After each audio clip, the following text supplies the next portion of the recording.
filosofi kerja 4As.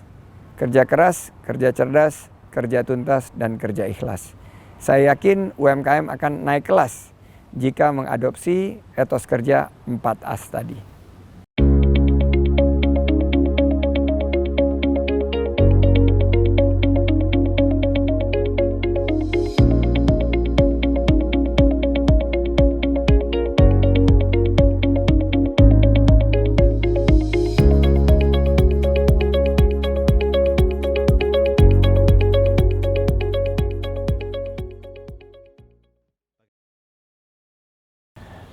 Yakinlah bahwa badai ini pasti berlalu dan kita perlu terus berinovasi, melakukan adaptasi, dan dorong kolaborasi. UMKM adalah tulang punggung perekonomian kita, 60% dari ekonomi kita dikontribusikan oleh UMKM dan juga lapangan kerja yang tercipta oleh rekan-rekan dari UMKM ini akan sangat berpengaruh terhadap pemulihan dan kebangkitan ekonomi kita. Ayo semangat teman-teman UMKM. Tantangan pertama tentunya sisi kesehatan ya, karena banyak saudara-saudara kita yang sekarang hampir mencapai 500.000 yang terjangkit virus COVID-19. Banyak saudara-saudara saya juga yang selain terkena juga ada beberapa yang wafat. Dan itu tentunya amat berat bagi saya pribadi dan keluarga. Dari segi bisnis tentunya semua terdampak. Dari portfolio bisnis 70% menunjukkan kinerja yang anjlok negatif jauh di bawah harapan untuk pertumbuhan tahun 2020. Namun kita masih terus bersyukur bahwa pandemi ini justru banyak memberikan kesempatan kita untuk berkontemplasi dan berinovasi. Akhirnya ya terus harus bersabar bahwa bisnis akan ada siklus naik dan siklus turun. Ini yang kita harapkan di tengah pandemi kita bisa justru melakukan refleksi dan adaptasi. Harapannya agar usaha-usaha kami juga akan bisa bangkit kembali dan pulih pasca pandemi ini berlalu. Yang perlu disiapkan adalah melihat peluang di tengah-tengah pandemi dari sisi apa yang menjadi masalah yang dihadapi dan mencari solusinya. Para milenial bukanlah hanya kaum rebahan, tapi mereka adalah agen perubahan. Mereka akan mampu untuk menangkap peluang yang ada di sekitarnya dan mencetak pemenang. Oleh karena itu, milenial harus mampu juga untuk merencanakan sektor-sektor yang akan digeluti. Lakukan yang terbaik dan mulailah melangkah. Yakinlah bahwa pandemi ini justru adalah sebuah lonceng di mana dimulailah perubahan tatanan reformasi di bidang ekonomi sesuai dengan industri 4.0. Adaptasi, digitalisasi, dan segera eksekusi. Saya yakin teman-teman milenial akan mampu menghadirkan solusi untuk membuka lapangan kerja dan membangkitkan ekonomi kita seluas-luasnya dan sebesar-besarnya. Ada 8 sektor unggulan yang saya sebut sebagai COVID winner. Pertama di sisi kesehatan, sisi informasi dan komunikasi, telekomunikasi, remote working, massive online open course, alternatif energi, food, pangan, pertanian, peternakan, kelautan, perikanan, dan juga bisnis-bisnis yang berkaitan dengan pharmaceutical, termasuk juga jamu. Nah, ini industri herbal juga berkembang. Dan industri-industri yang bisa berrotasi, pivot masuk ke digitalisasi. Nah, milenial sebagai mayoritas populasi Indonesia akan mampu untuk menangkap peluang ini dan bisa mengambil justru hikmahnya dari pandemi ini. Kita harapkan milenial yang akan menjadi lokomotif, tetap inovatif, partisipatif, adaptif, dan kolaboratif. Menurut saya pemerintah sekarang mengalami satu beban yang sangat luar biasa. Alangkah baiknya kalau kita bisa membantu mengakselerasi pemerintah untuk mengeksekusi program-program bantuan masyarakat, baik bantuan tunai maupun non-tunai.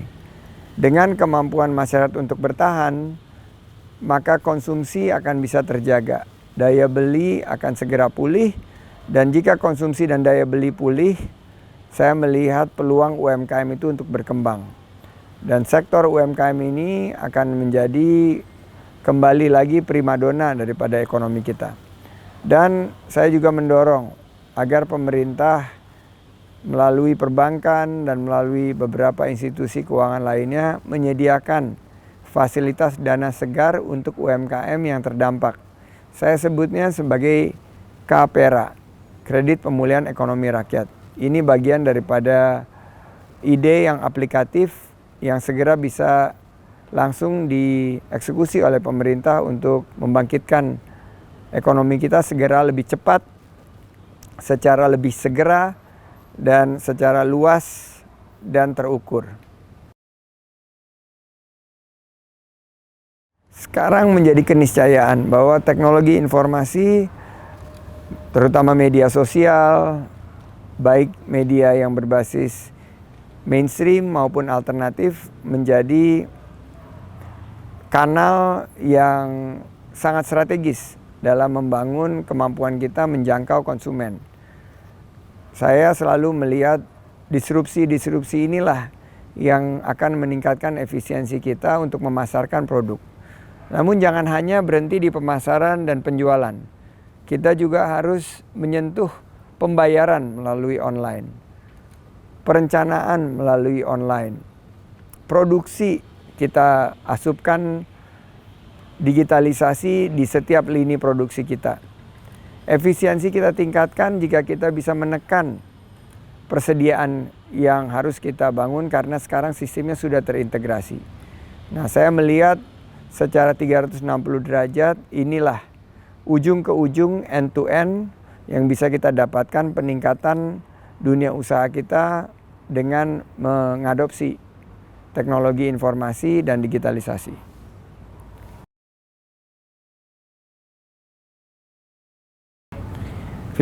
Filosofi saya yang selalu saya ingatkan rekan-rekan adalah filosofi kerja 4As. Kerja keras, kerja cerdas, kerja tuntas, dan kerja ikhlas. Saya yakin UMKM akan naik kelas jika mengadopsi etos kerja 4As tadi.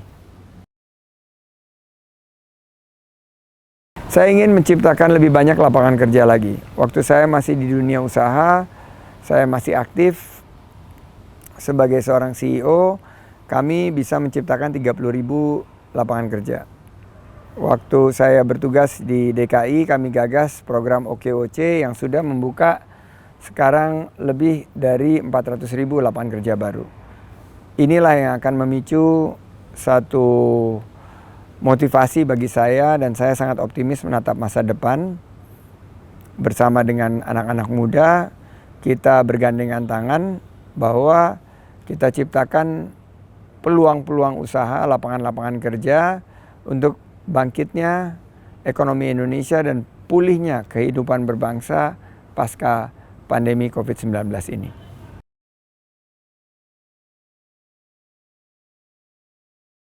Pertama, bergabung dengan komunitas. Dalam komunitas kita akan belajar sifat-sifat dasar daripada seorang entrepreneur yang berdasarkan 6 sifat dasar, yaitu achievement, mereka selalu ingin mendapatkan prestasi. Kedua, self-direction, mereka menentukan arah hidup mereka. Ketiga, benevolence, mereka itu saling peduli, saling membantu. Ketiga, universality, mereka semua mengagungkan mengagung-agungkan kebersamaan dalam komunitas tersebut, bahwa mereka maju harus bersama. Setelah itu security, kemandirian. Pastikan kita memiliki kemandirian. Dan yang keenam, stimulasi, bahwa kita ini harus terus men-challenge, memberikan tantangan kepada kita sebagai seorang pengusaha yang sukses. Yang kedua adalah orientasi kewirausahaan. Pengusaha pemula untuk berani memulai mesti memegang teguh 3 orientasi utama dari kewirausahaan, yaitu inovasi, berani mengambil aksi atau resiko, dan terakhir selalu bersikap proaktif. Positif, memandang masa depan, optimis dalam mengambil pilihan. Nah, saya yakin itulah yang akan membangkitkan semangat dan menghindari rasa takut para kaum muda untuk memulai usaha.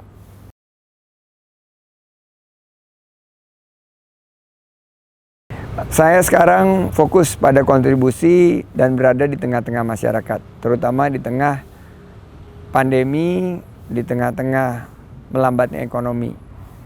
Sekarang saya menekuni profesi saya sebagai social entrepreneur, sociopreneur. Saya belum merencanakan apapun 3-4 tahun ke depan.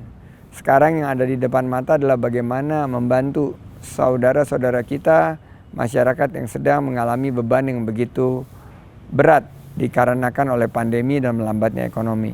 Mari kita semua berkolaborasi, bersinergi, berjejaring untuk segerakan, untuk percepat pemulihan dan kebangkitan Indonesia, mudah-mudahan di tahun 2021.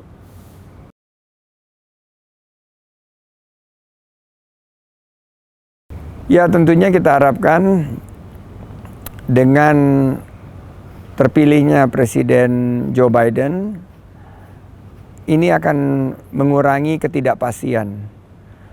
Paling tidak akan mendeeskalasi perang dagang atau ketegangan-ketegangan yang timbul antara Amerika dengan China, dan juga ketegangan-ketegangan global yang sekarang banyak menimbulkan ketidakpastian.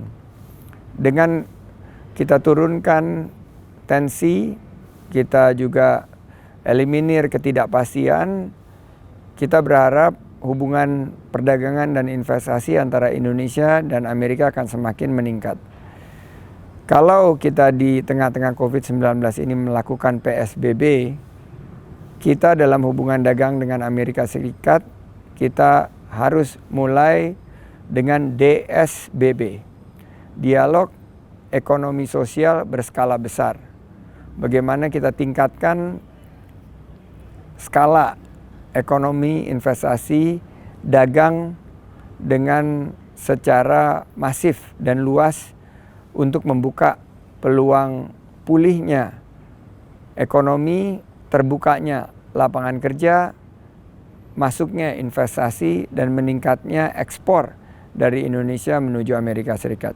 9 bulan ini ekspor kita meningkat dan impor kita lebih rendah dari ekspor kita, sehingga kita memiliki surplus perdagangan dengan Amerika. Ini yang perlu kita tingkatkan, dan bagaimana kita mengajak UMKM untuk membuka peluang pasar di Amerika dengan konsep peer-to-peer melalui platform digital. Ini yang menjadi tantangan kita. Saya optimis pemilu Amerika Serikat yang menjadi barometer demokrasi dunia akan melahirkan hubungan yang lebih baik antara Indonesia dan Amerika.